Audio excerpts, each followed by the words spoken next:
اور فرمایا تو یہ سب ہوتا یا نہیں ہوتا؟ جلدی سے ایک دو منظر اور یاد دلا دوں. اب تو ماشاءاللہ نوجوان لڑکیاں ویلکم کے لیے بلائی جانے لگی. تم تمدن میں نصارا ہو تو کلچر میں یہود.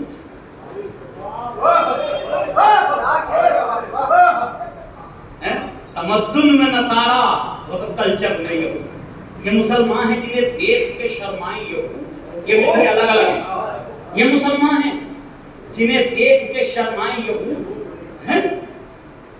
یعنی اگر یہودی بھی کوئی ہماری شادی میں آ جائے تھوڑی دیر کے لیے اسے بھی شرمانے لگے کہ میں تو مسلمان کی شادی سوچ کے آیا تھا. اور فرمانا اب وہ لڑکیاں بلائی جانے لگی ویلکم کے لیے. ارے جو نوجوان جاتے ہیں وہ تو انجوائے کرتے ہیں. ویلکم اچھا ہو رہا ہے, پینٹ شرٹ پہنے ہوئے ٹائٹ پینٹ شرٹ پہن کر کے وہ لڑکیاں پھول ڈال رہی ہیں, آئیے تشریف لائیے, خوش آمدید, ویلکم ویلکم, تشریف لائیں. یہ سب ہو رہا ہے نہیں ہونے لگا شہروں میں. اور علی ندیم سر جھکا کے نکلتا کرے کیا, سر پہ امامہ دوست کو نکلا, سر پہ سر جھکا کر کے نکلتا. اب جو وقت آیا سب کو کچھ دینے لینے کا,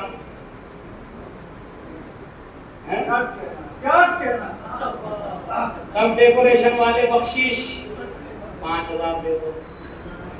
ایسا نہ ہو یہ سمجھے ہم کوئی غریب آدمی, اسٹیٹس باقی رہنا چاہیے, کوئی غریب تھوڑی ہے, اپنا ایک اسٹیٹس ہے وہ باقی رہنا چاہیے. ان کو سمجھ میں آئے کسی امیر کے یہاں گئے تھے, یہ جو ویلکم کر رہی بے پردہ لڑکیاں ان کو 5000 بخشش دے, کوئی پریشانی تھوڑی, سب کو دیا جس کا جو تھا. اب آخر میں آئے تھکے تھکائے لٹے لٹائے, 12 بج گئے, مولانا گھر جانے کے انتظار میں بیٹھے. اب تو نکاح ہو گیا, اب تو طلاق تو ہو نہیں سکتی جب تو لڑکا ہی نہ. یہ بڑی مجبوری. اگر تو یوں ہوتا کہ جس نے پڑھا کبھی طلاق پڑھ سکتا تو خدائی قدم سے کو تو وہیں سے طلاق پڑھ کے گھر کو بھاگ جاتے. سب پڑھے محمد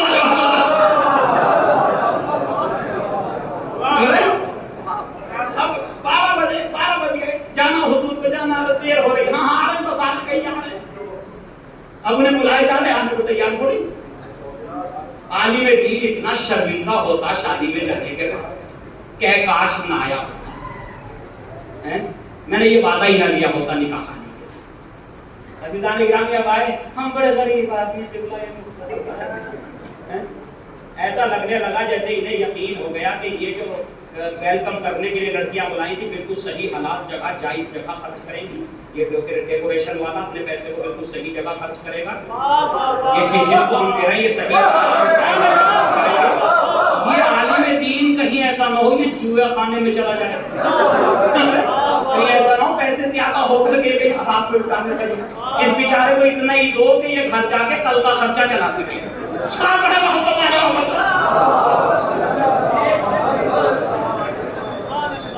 پھر قوم یہ کہتی قبلہ علماء کے کاندھوں پہ ذمہ داریاں ہیں, علماء کے کاندھوں پہ. اچھا علماء کے کاندھوں پہ ذمہ داریاں قوم کی بھی اور دین کی بھی, اور قوم جو ہے خود مرسڈیز میں بیٹھی ہے, اس کے اوپر کوئی ذمہ داری نہ دین کی ہے نہ قوم کی. سجدان گرامی سوچیے کہ ہم کہاں جا رہے ہیں, کس طرح کا ماحول ہم پیدا کر رہے ہیں.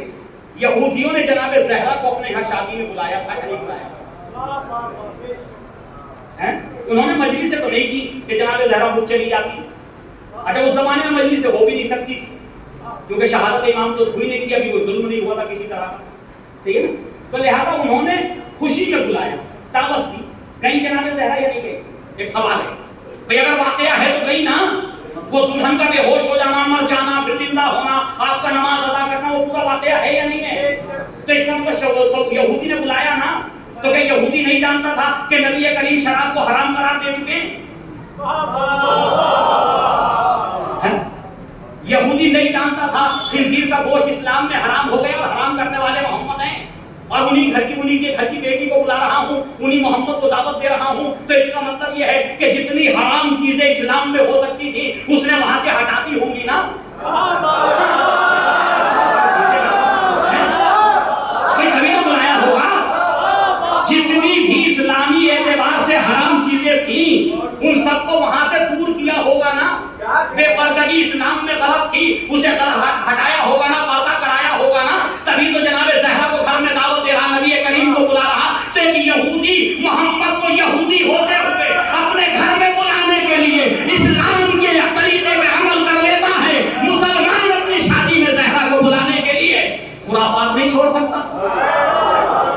بے دینی کو نہیں چھوڑ سکتا. صلی اللہ علیہ وسلم. یہ نکاح اگر امام باہرگاہ میں ہو جائے, مسجد میں ہو جائے, 50,000 نہ دیجیے آپ, 10,000 مسجد کو دے دیجیے.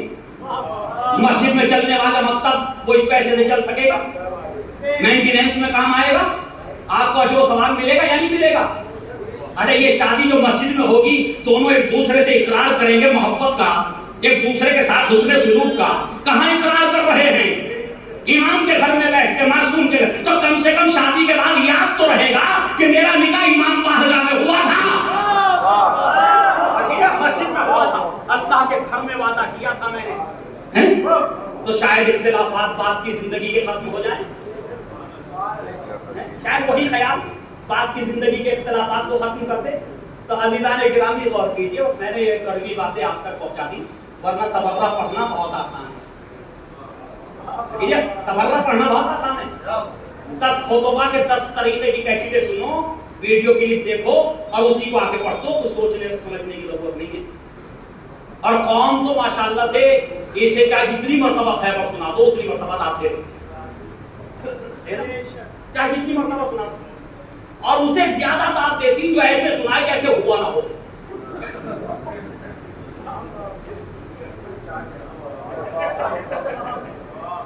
اسے زیادہ داد دیتی ہے قوم کہ ایسے سناؤ, اکھاڑو ایسے تو علی نے بھی نہ اکھاڑا ہو.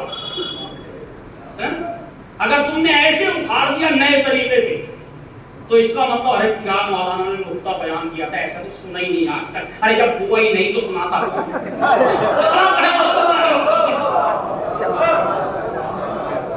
جب ایسے ہوا ہی نہیں تو سناتا.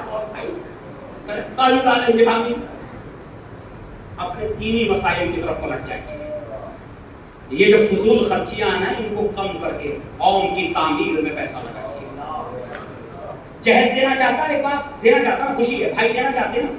ارے اسلام نے میراث کو واجب قرار دیا یا مستحب ہے؟ بولیے ذرا زور سے. بیٹی کی میراث واجب ہے یا مستحب ہے اسلام میں؟ واجب عینی ہے نا, واجب ہے نا. اور جہیز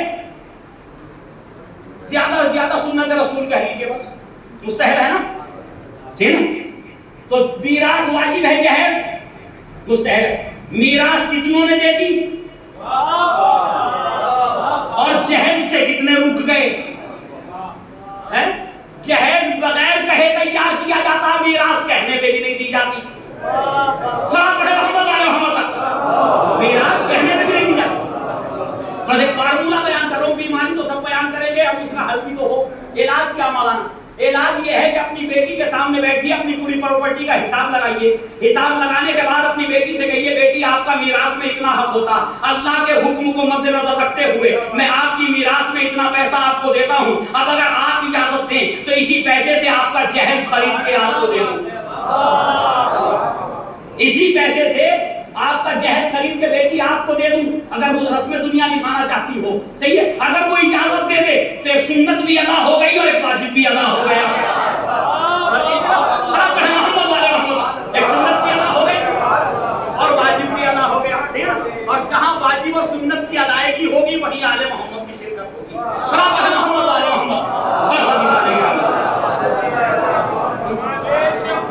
عزیزان گرامی, اگر ہمارے یہاں شادیوں میں تھوڑا خرچہ کم کر کے ہر انسان اس طرف آ جائے کہ ہمیں 10 ساتھیوں کو مل کے ایک انسٹیٹیوٹ کھولنا, ہمیں ایک کوچنگ سینٹر بنانا, ہو سکتا ہے یا نہیں؟ یہ کام ہو سکتا ہے. میں جو کھانوں پہ خرچ کرتا ہوں, 50 طرح کے کھانے میں نے لگا دیے فارم ہاؤس میں, بھائی ان میں سے میں 10 کھانے نہیں کھلاؤں گا. یہ 10 کھانوں کے بدلے ایک کمرہ بنواؤں گا جس میں کوئی غریب بچہ آ کر کے شہر میں پڑھ سکے, اس میں رہ کر کے تعلیم حاصل کر سکے. ہو سکتا ہے یا نہیں ہو سکتا؟ آج اس قوم کے پاس نہ ہاسٹلس ہیں, اس قوم کے پاس نہ کسی طرح کے کوئی ایسے ادارے ہیں کہ جہاں ہائر ایجوکیشن کے لیے کوئی بچہ آئے اور آ کر کے سکون سے تعلیم حاصل کر سکے. یہاں جو انجینئر بنتا ہے, جو ڈاکٹر بنتا ہے, جو بی ٹیک کرتا ہے, ایم ٹیک کرتا, ماڈرن تعلیم حاصل کرتا, ہائر ایجوکیشن حاصل کرتا, وہ دین سے بے بہرا ہو جاتا, وہ دین سے بے بہرا ہو جاتا. اور جو دین سیکھنے کے لیے آتا اسے مدرسے جو ہیں وہ دنیا دار نہیں چھوڑتے.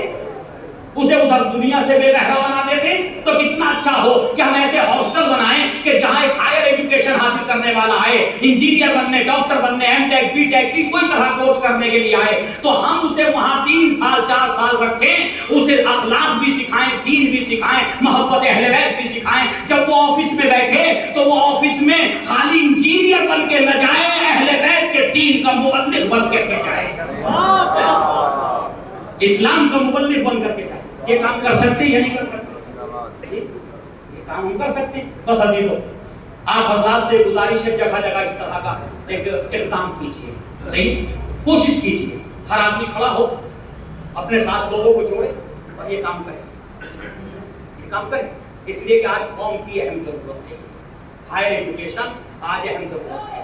کسی غریب کو مسلسل بھیک دیتے رہو گے غربت دور نہیں ہوگی، بلکہ وہ بھیک مانگ مانگ کے اس بھیک کھانے کا عادی بن جائے گا. اسی بھیک کو تبرک مولا بنا کر کے کسی بچے کو جو ہے تعلیم دلا دو تاکہ وہ تعلیم حاصل کر لے، پھر اس کی نسل میں کوئی جاہل نہیں رہے گا، پھر اس کی نسل میں کوئی جاہل نہیں رہے گا. کوئی نہیں سکتا ایک ڈاکٹر ہونے کے بعد اپنے بچے کو نہ پڑھا پائے، کوئی نہیں سکتا کوئی انجینئر ہو، اچھی جاب میں ہو، اچھی انکم ہو رہی ہو تو اپنے بچے کو نہ پڑھا پائے.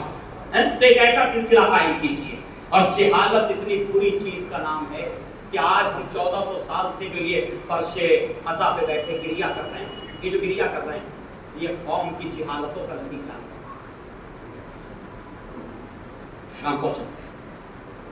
یہ قوم کی جہالتوں کا نتیجہ ہے، امت مسلمہ کی جہالتوں کا نتیجہ ہے. ابھی شاید بات نہیں باتیں ہوئی 1400 سال سے ماتم کر رہے ہیں نا، ہم جلوس نکال رہے ہیں نا، یا حسین کہہ رہے ہیں نا، گریا کر رہے ہیں. کبھی اکبر کی شہادت پہ گریا، کبھی اصغر کی شہادت پہ گریا، کبھی قاسم کی پامالی پہ گریا، سب ہوا نا. تو یہ نتیجہ کس چیز کا؟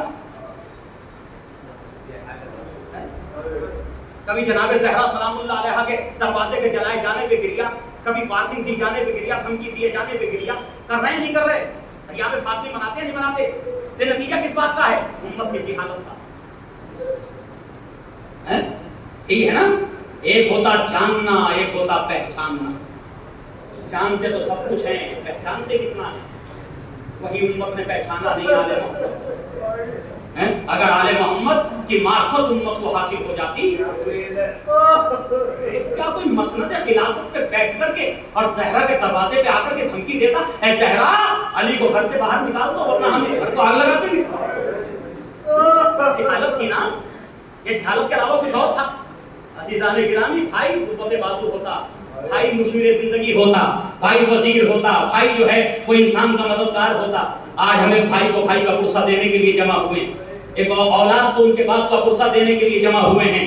اور چند جملے کہوں گا کہ یہ بھائی جو بھائی کے غم میں فرش عزا بچھا کر کے بیٹھا ہے، لاکھوں سلام ہو اس بھائی پر کہ جس نے اپنے بھائی کے غم میں فرش عزا بچھائی ہے. لیکن ہاں میرے بھائی، جب آپ کا بھائی اس دنیا سے گیا تو آپ کا بھائی کے بازوؤں میں کوئی زخم کا نشان تو نہ تھا؟ آپ کے بھائی کے جسم پہ کوئی گھوڑوں کی ٹاپوں کے تلواروں کے نشان تو نہ تھے؟ کوئی زخم تو نہ تھا؟ آپ نے وہ منظر تو نہیں دیکھا نا. لیکن ہاں ایک بھائی اور ہے،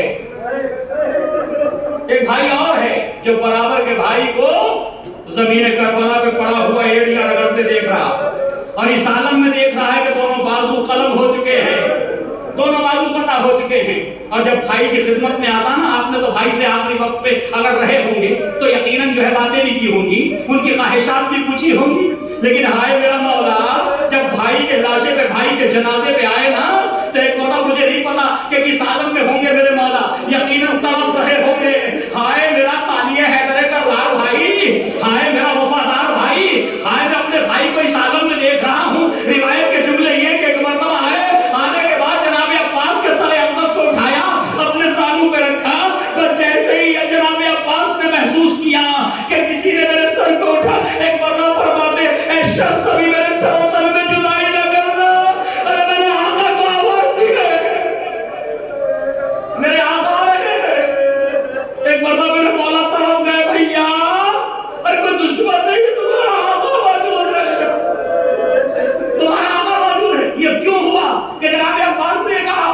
عزیز روایت کے جملے یہ کہ ایک آنکھ میں تیر لگ چکا تھا اور دوسری آنکھ میں سر کا خون جمع ہو نہ اسحاق سے نظر آ رہا تھا، نہ اسحاق سے نظر آ رہا تھا.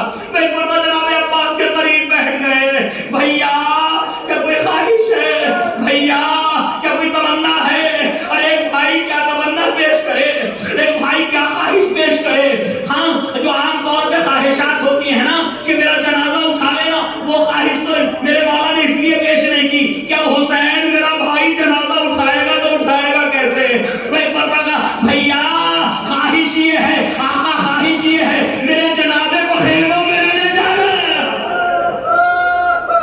میرے جنازے کو خیموں میں نہ لے جانا. بھیا میرے جنازے کو یہی، آقا میرے جنازے کو یہی چھوڑ دینا. لوگ اس روایت کے جملے کے جناب عباس اپنی آرزوؤں کا بیان کر چکے. ایک بار میرے مولا کے دل میں بھی ایک آرزو پیدا ہوئی جو بچپن سے سننا چاہتے تھے. ایک بار فرماتے بھیا جو وصیتیں آپ نے کی ہیں یہ حسین اس پہ عمل کرے گا، آپ کے جنازے کو نہیں اٹھائے گا، آپ کو بیویوں سے شرمندہ نہیں ہونے دے گا. لیکن بھیا ارے ایک آرزو اس حسین کے دل میں بھی باقی رہ گئی، آپ کے آقا کے دل میں باقی رہ گئی. بھیا وہ آرزو کیا ہے؟ کہا کہ اے عباس جب سے تم دنیا میں آئے ہمیشہ آقا کہہ کے پکارا، کبھی بھائی کہہ کے نہیں پکارا. اے بھیا حسین کے دل میں تمنا ہے عباس کی زبان سے ایک بار اب مجھے بھائی کہہ کر کے ایک مرتبہ عباس نے کہا بھائی میں یہ کہنا تھا، روح قفس سے انسری سے پرواز کر گئی. ارے میرے مولا نے سر و سینہ پیٹ لیا، ہائے میرا بھیا. ایک مرتبہ فریاد کرنے لگے اے عباس ابھی تک جو آنکھیں تمہارے خوف سے جاگا کرتی تھی اب وہ سویا کرے گی، اور جو سویا کرتی تھی وہ جاگا کرے گی. اے عباس اب یقین ہو گیا زینب کے سر سے چادر چھنے گی، بیوی اسیر بنائی جائے، کوفہ و شام کے بازاروں درباروں میں لے جائی جائیں گی. اے عباس حسین اکیلے انا للہ